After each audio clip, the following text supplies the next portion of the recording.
अगर मैं मुख्यमंत्री हूँ, मेरे सामने कोई कर्मचारी रिश्वत ले रहा है, मैं उसे सस्पेंड भी नहीं कर सकता, मैं उसकी ट्रांसफ़र नहीं कर सकता। एजुकेशन सेक्रेटरी कौन होगा ये हम नहीं तय कर सकते, हेल्थ सेक्रेटरी कौन होगा ये हम नहीं तय कर सकते। ये आदेश प्रधानमंत्री जी ने 23 मई 2015 को पारित किया। लड़ाई कोई व्यक्तिगत नहीं थी, लड़ाई इस बात के लिए थी कि एक पार्टी और उसके प्रधानमंत्री नरेंद्र मोदी जी हैं जो दिल्ली के 2 करोड़ लोगों को सजा दे रहे थे। तुमने अरविंद केजरीवाल को कैसे चुन लिया? हम तुम्हारा मोहल्ला क्लिनिक नहीं बनने देंगे, हम तुम्हारे सरकारी स्कूल नहीं बनने देंगे। मेरे दोनों हाथ बांध दिए गए पीछे और मुझे नदी में फेंक दिया गया कि तैरो।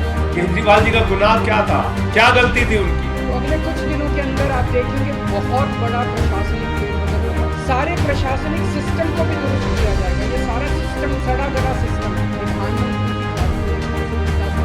पिता की जिम्मेदारी होगी कि सारे बच्चों को अच्छे से पढ़ाएं। लेकिन जो कहा जाता है कि सत्य परेशान हो सकता है, पराजित नहीं हो सकता, बात आज सब सच साबित हुई। ये कई मायनों में बहुत ही ऐतिहासिक ऑर्डर है। दिल्ली के लोगों की बहुत बड़ी जीत है।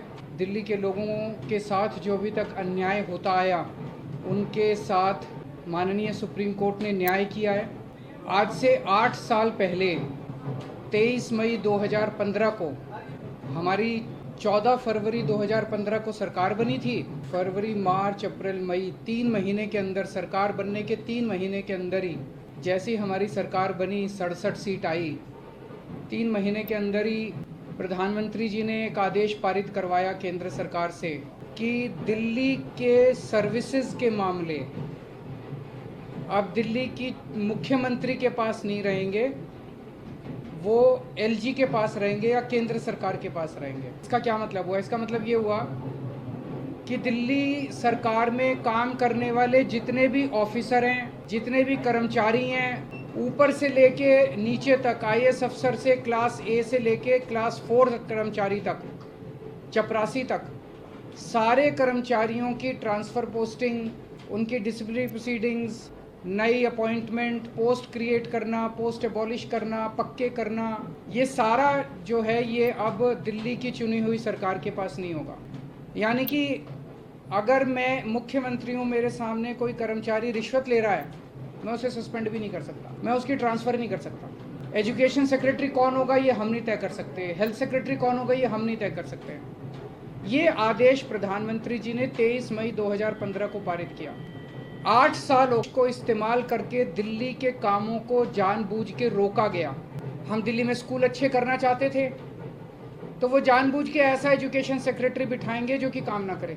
हम अगर मोहल्ला क्लिनिक बनाना चाहते हैं तो जानबूझ के ऐसा हेल्थ सेक्रेटरी बनाया जाएगा जो कि काम ना करे। जानबूझ के ऐसा फाइनेंस सेक्रेटरी बिठाया जाएगा जो हर चीज़ के अंदर अड़ंगा अड़ाए। तो इसको इस्तेमाल करके दिल्ली के हर काम को रोका गया। एक तरह से मेरे दोनों हाथ बांध दिए गए पीछे और मुझे नदी में फेंक दिया गया कि अब तैरो। ये तो ऊपर वाले का शुक्र है कि दोनों हाथ बंधे हुए होने के बावजूद भी हम किसी तरह से तैरते रहे और ऊपर वाला हमारा साथ देता रहा। इन सारी कठिनाइयों के बावजूद दिल्ली के अंदर हम लोगों ने इतना शानदार काम किया पिछले 8 साल के अंदर। तो आप सोच सकते हैं कि अगर हमारे पास पूरी पावर होती तो हम कितना ज़्यादा काम कर सकते थे। आज हम सुप्रीम कोर्ट के जस्टिस चंद्रचूड़ के जो और 4 जजेस हैं उस बेंच में, संविधान पीठ में, उन सब के तहे दिल से शुक्रिया अदा करते हैं कि उन्होंने हमारे साथ न्याय किया।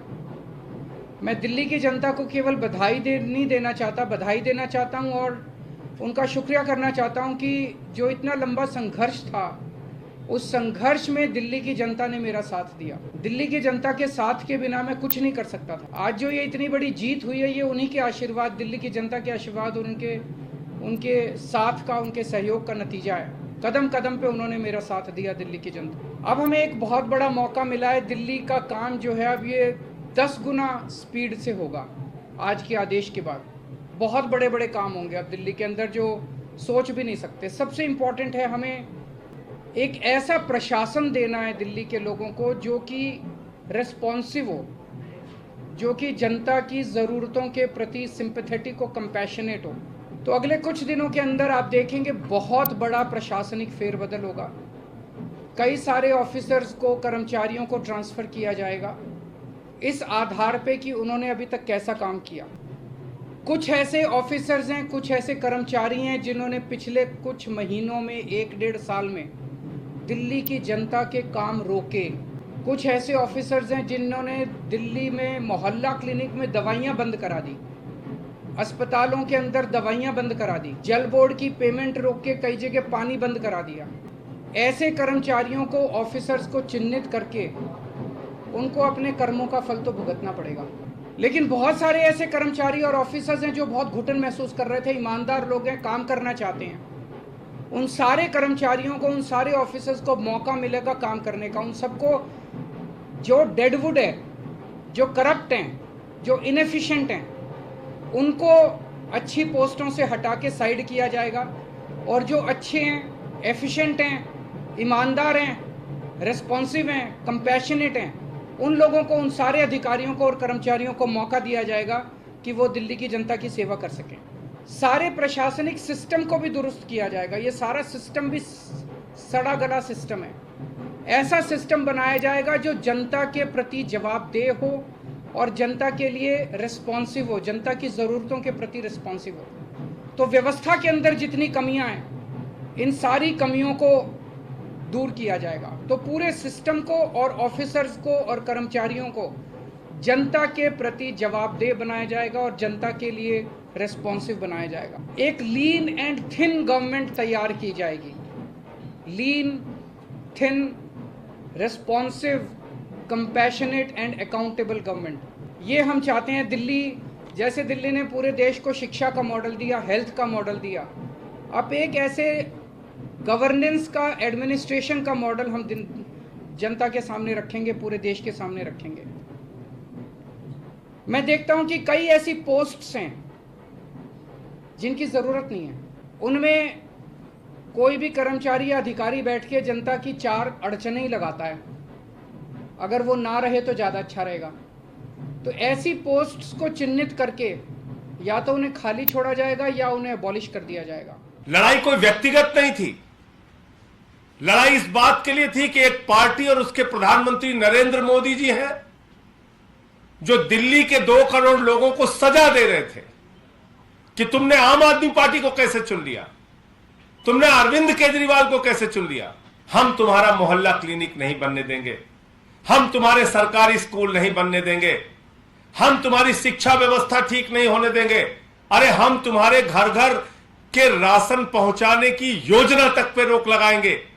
ये जो एक दुर्भावनापूर्ण राजनीति थी, आज माननीय सर्वोच्च न्यायालय के फैसले ने प्रधानमंत्री नरेंद्र मोदी के उस दुर्भावनापूर्ण राजनीति के ऊपर विराम लगाने का काम, और इस फैसले ने यह भी साबित किया है कि किस तरीके से केंद्र की सरकार, नरेंद्र मोदी जी की सरकार, लोकतांत्रिक ढंग से प्रचंड बहुमत से चुनी हुई अरविंद केजरीवाल जी की सरकार का गला घोट रही, किस तरीके से उनके काम में अड़ंगे डाल रही थी, किस तरीके से उनके काम में रोड़े अटका रही थी। यह आज इस फैसले से साबित हो। तो इसके लिए दिल्ली के वो 2 करोड़ लोग जो अपने लाल अरविंद केजरीवाल के साथ हर परिस्थिति में खड़े रहे, वो सब बधाई के पात्र हैं। अरविंद केजरीवाल जी और पार्टी का एक एक कार्यकर्ता, वो सारे लोग बधाई के पात्र हैं जो इतनी दुश्वारियों में, इतनी मुसीबतों में भी दुनिया के अंदर एक बेहतरीन सरकार चला के दिखाया। केजरीवाल जी का गुनाह क्या था, क्या गलती थी उनकी? उन्होंने कहा हमें दिल्ली के सरकारी स्कूल अच्छे करने हैं। कौन से सरकारी स्कूल? जो केजरीवाल साहब के मुख्यमंत्री बनने के पहले जिन सरकारी स्कूलों में मकड़ी के जाले लगे, वहां टाट पट्टी पर बच्चे बैठ के पढ़ते, बच्चियों के लिए टॉयलेट का इंतजाम नहीं था, उन सरकारी स्कूलों को अरविंद केजरीवाल जी ने, मनीष सिसोदिया जी ने इतना बेहतरीन बनाया कि अमेरिका के राष्ट्रपति की पत्नी हिंदुस्तान आई तो उसने कहा हमें अरविंद केजरीवाल और मनीष सिसोदिया ने जो सरकारी स्कूल बनाया वो स्कूल देखना है। लेकिन जो कहा जाता है कि सत्य परेशान हो सकता है, पराजित नहीं हो सकता, वो बात आज सब सच साबित हुई। और यह भी सच साबित हुआ, लोकतंत्र के अंदर, डेमोक्रेसी के अंदर जनता मालिक है और जनता के द्वारा चुनी गई सरकार ही सर्वोपरि है। कोई एलजी, कोई लाट साहब, कोई राज्यपाल सर्वोपरि नहीं है। तो आज माननीय सर्वोच्च न्यायालय का आदेश मोदी सरकार की तानाशाही, लाट साहब की तानाशाही और लोकतंत्र का गला घोटने के प्रयास पर एक जोरदार तमाचा है, एक जोरदार तमाचा है ये निर्णय। और मैं समझता हूं कि अब आगे सहयोगात्मक रवैया मोदी सरकार को अपनाना चाहिए। आगे अरविंद केजरीवाल के कामों पर किसी भी प्रकार का अब तो अड़ंगा लगाने की कोई गुंजाइश आपके लिए बची नहीं, लेकिन अब कोई मन में नई योजना बनाकर प्रयास मत कीजिए और ऐसा काम सहयोगात्मक रवैया अपनाइए कि दिल्ली के 2 करोड़ लोगों को भी लगे कि इस देश के संघीय ढांचे में आपका यकीन है, इस देश के लोकतंत्र में आपका यकीन है, इस देश के संविधान में आपका यकीन है। और जिस संविधान ने एक सरकार बनाई, जिस जनता ने एक सरकार चुन के दिया, उस जनता को उस सरकार से हर प्रकार का लाभ अपने लिए लेने का अधिकार है।